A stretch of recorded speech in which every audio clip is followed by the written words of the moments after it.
Olá a todos, salve Maria Santíssima, Igor por aqui. O tema que abordarei neste áudio é por que ler fábulas. Nos dias de hoje é muito pertinente esta pergunta que muitos se fazem. Por que ler fábulas, contos, historietas, novelas? Se eu tenho a vida dos santos, o exemplo que a igreja nos deixou. Muito bem, vamos tentar resolver essa questão, aparentemente muito difícil. Vamos lá. Por que devemos ler fábulas, contos, histórias, de autores muitas vezes não católicos? E visto que nós temos exemplo da vida dos santos, por que eu tenho que ler contos como Cinderela, João e Pé de Feijão, Branca de Neve e os Sete Anões? Se eu tenho a vida dos santos, eu não posso simplesmente encontrar algum santo que tenha praticado a mesma virtude mostrada nessas histórias e ler a vida deste santo, ao invés destes contos, que não passam de mera fantasia? Muito bem, vamos lá. Primeiro de tudo, eu concordo em que muitos autores realmente não são católicos, muitas vezes até mesmo pagãos, como é o caso das famosíssimas fábulas de Esopo. Bom, Esopo era grego, ele era pagão. Muitos outros escritores escreveram obras belíssimas, mesmo não sendo católicos. Eis aqui um grande problema. Vamos lá. Para que a gente não tenha dúvida sobre este assunto, nós podemos recorrer à própria igreja para nos esclarecer este assunto. Estou falando aqui de um homem que viveu no século XVII aqui no Brasil, na época do Barroco, famoso por seus muitos e vários e elucidativos sermões. O homem de quem eu falo aqui é o padre Antônio Vieira, considerado o imperador da prosa brasileira. Muito bem. No seu sermão de quarta-feira de cinzas, pregado na Capela Real de Santo Antônio dos Portugueses em Roma, Padre Antônio Vieira nos deu uma explicação muito interessante. Vamos lá. De onde provêm as fábulas? De onde que vieram os primeiros contos, as historietas, as novelas? De onde? Da época bem antes de Cristo, né? E como é bem sabido na história, somente o povo hebreu guardava a fé de Cristo. Era o povo escolhido. Os outros viviam sem a graça de Deus. E nós vemos aqui misérias e decadências. Pode chegar o homem sem a graça de Deus. Muito bem. Fora do círculo, houveram grandes e grandes pensadores, grandes poetas. No primeiro caso, Homero, Ilíada, Odisseia, que marcaram o Ocidente. Vários e vários grandes autores que publicaram histórias de fundo moral para tentar ensinar o bom, o belo, o verdadeiro em suas obras, mesmo sem o conhecimento puro de que é verdade. Eles sentiam, assim como todos os homens sentem, até mesmo aqueles que dizem não acreditar em Deus, sentem-se uma necessidade de acreditar em algo, acreditar em alguém. O que prova que o ateísmo é uma grande farsa, justamente porque eles sentem que existe alguém que comanda tudo, mas eles simplesmente não admitem que esse alguém exista. No caso, é Deus. Bom, como os outros povos estavam privados da graça de Deus, eles começaram a inventar seus próprios deuses. Um exemplo disso é a mitologia greco-romana. Júpiter, Vênus, Marte e etc, etc. Vários e vários deuses, ninfas, náiades, dríades, ceríades e assim por diante. Vários nomes aqui, né? Bom, por que toda essa idolatria? Por que será que Deus permitiu toda essa lassidão, toda essa idolatria? Muito bem. Padre Antônio Vieira nos dá uma explicação muito interessante. Foi necessária a idolatria. Por quê? A idolatria plantou a credulidade, disse o padre. E a fé colheu a crença. Muito bem, essa frase aqui é muito importante. A idolatria plantou a credulidade e a fé colheu a crença. Puxo aqui agora um exemplo. Esse aqui é meu mesmo, tá? Dante Alighieri, grande poeta italiano, em sua Divina Comédia, ele faz praticamente um tour, entre aspas, passeio pelo inferno, pelo purgatório e pelo céu. Muito bem. Quando ele estava nas portas do inferno, ele sentiu medo e percebeu que ele poderia se perder se fosse sozinho. Então, ele recorreu à ajuda de um guia. E olha que interessante, quem que aparece para ser o guia de Dante? Ninguém mais, ninguém menos que Virgílio, um grande autor da Eneida. Virgílio conduz Dante pelo inferno e pelo purgatório, até as portas do paraíso. Só que ao chegarem nas portas do paraíso, olha que coisa. Virgílio diz que não pode continuar e retrocede, deixando Dante à espera de um novo guia. O que Dante Alighieri quis dizer com isso? Muito bem, quem foi Virgílio primeiro? Virgílio foi um grande autor latino. Bom, escreveu Eneida, que seria uma espécie de continuação e contando um pouco também da própria fundação de Roma, depois da queda de Troia, ou seja, depois da Ilíada de Homero. E Virgílio foi considerado, durante toda a Idade Média, e ainda o é por muitos, considerado como o maior poeta romano, o maior poeta latino de todos os tempos. Logo, o que Dante queria com isso?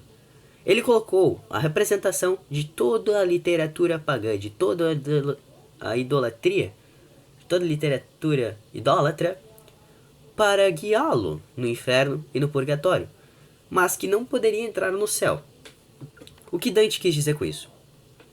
Que a literatura pagã, que o paganismo, ele pode apontar sim para o paraíso, para Deus. Olha que interessante. Aí aqui vem o padre Antônio Vieira e nos confirma, dizendo que a idolatria plantou a credulidade e a fé colheu a crença. Vamos lá.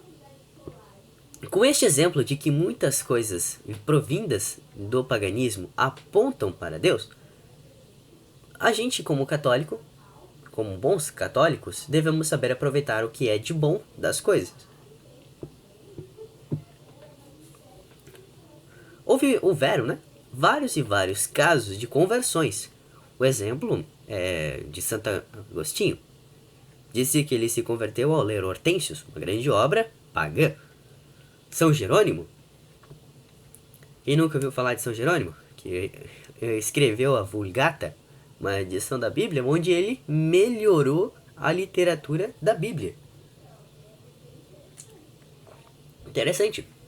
São Jerônimo não gostava muito da Bíblia, porque ele dizia que a literatura da Bíblia era muito pobre. Ele preferia a literatura pagã, justamente que era mais rica.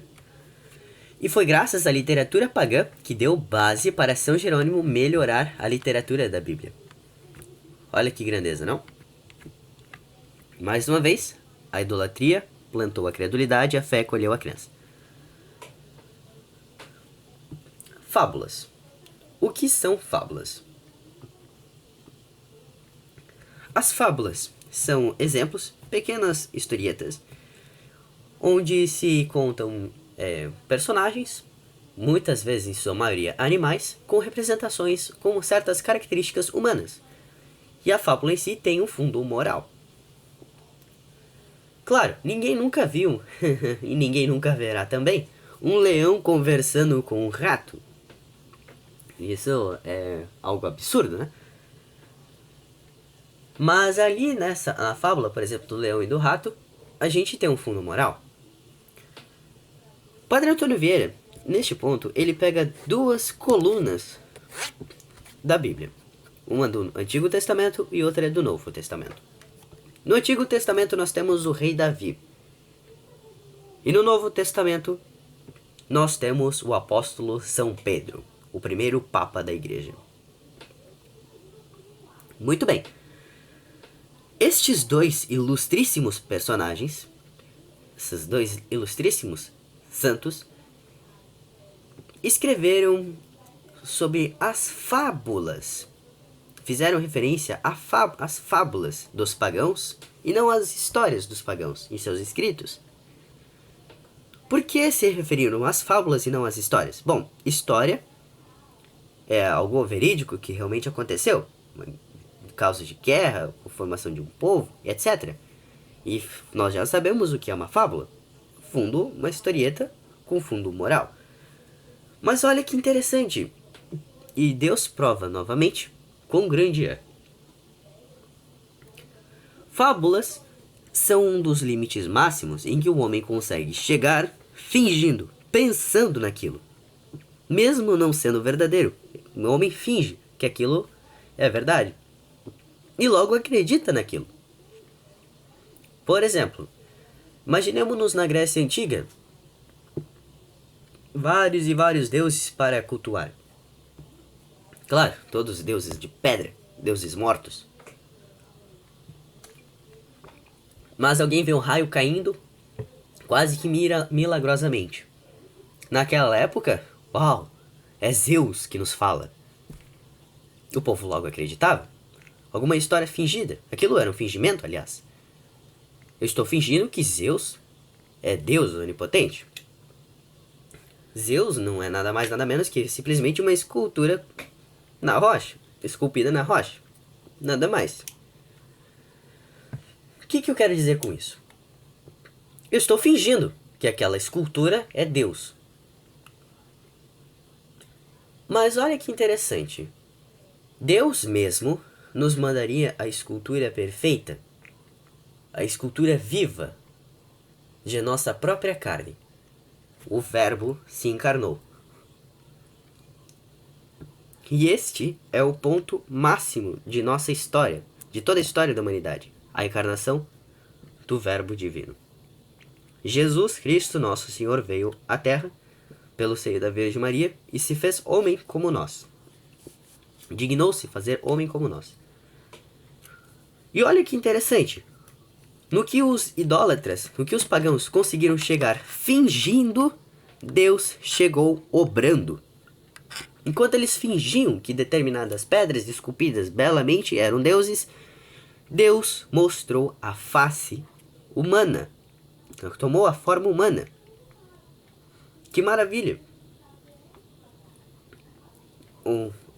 Novamente aqui aquela frase. A idolatria plantou a credulidade e a fé colheu a crença. Porque, pois, quem em sã consciência não acreditaria vendo o que apenas conseguia fingir que via? Quem ia acreditar na realidade da coisa? Eu só consigo fingir que aquela pedra é Deus. Eu sei que não se move, não faz nada, mas eu acredito que ela é Deus. Por que então eu vou acreditar que a determinada pedra é Deus e não vou acreditar que Jesus Cristo é Deus mesmo? Olha a maravilha. Os homens pagãos chegaram fingindo e Jesus, Deus, chegou obrando. Jesus Cristo, ele quando falava diretamente ao povo, a plebe, falava por meio de parábolas. Será que era por acaso? Somente porque o profeta havia dito que ele falaria por meio de parábolas? Não. Parábolas e fábulas estão intimamente ligadas. A diferença é que em parábolas nós temos exemplos que realmente fogem muito de nossa realidade, mas exemplos com homens.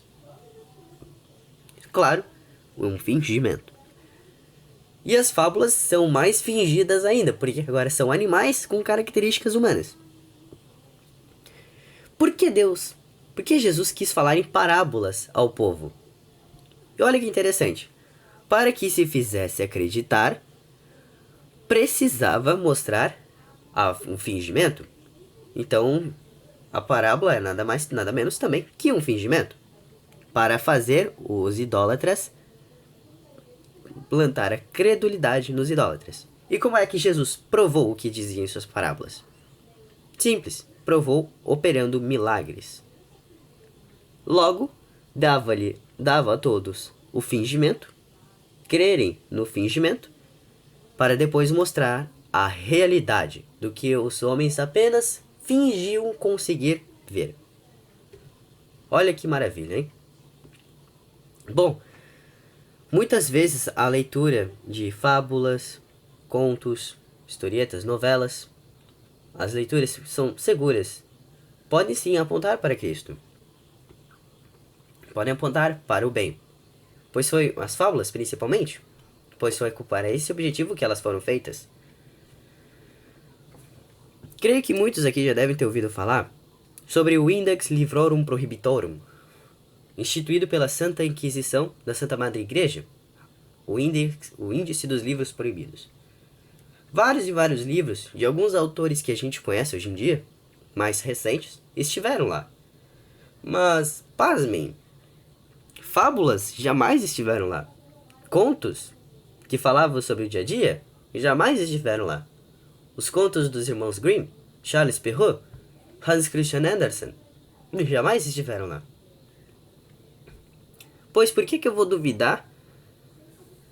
Vou temer de algo que a igreja mesma não proibiu. Tomemos o Lusíadas como exemplo. A epopeia sobre o povo português, a descoberta da terra, da rota para as Índias. Olha que coisa. Para quem já leu os Lusíadas, sabe que a quantidade de referências à mitologia greco-romana é enormíssima. É quase que o fundamento de toda a obra. Pois bem, saibam que foi dentro de um monastério, cercado de vários e vários frades, padres, monges, que Luís Vaz de Camões redigiu, leu, releu e recitou perante vários padres, inclusive alguns da Santa Inquisição, os Lusíadas. E bom, eles aprovaram os Lusíadas. Os padres aprovaram. Disseram que era uma obra louvável. Olha que interessante. Muito bem, depois de todos esses exemplos, espero que ter dado, infundido, não vou dizer aqui coragem, mas ter dado mais segurança aos senhores sobre ler as fábulas.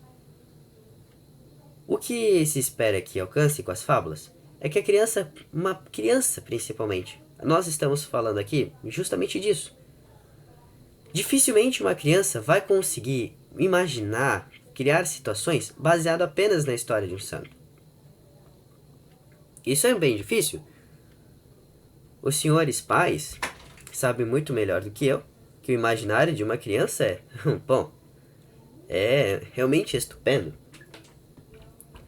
Logo, por que não atiçar a imaginação da criança com exemplos bons, recitando-lhe contos, histórias atraentes, as fábulas? Que criança não se encantaria a tentar imaginar um leão falando, um ratinho falando? Olha que interessante. Imaginar-se uma menina, imaginar-se uma princesa, um rapazinho, se imaginar um príncipe, um cavaleiro, é um fingimento. Mas lembre-se, a idolatria plantou a credulidade e a fé colheu a crença. Logo, é necessário que façamos, principalmente os pequenos, a acreditarem em algo primeiro, para conseguirem crerem melhor em Deus. Bom, meu muito obrigado a todos que escutaram completamente este áudio. Espero ter sido de grande serventia a todos os senhores. E eu estou à disposição de todos. Um grande abraço, Salve Maria Santíssima e até mais.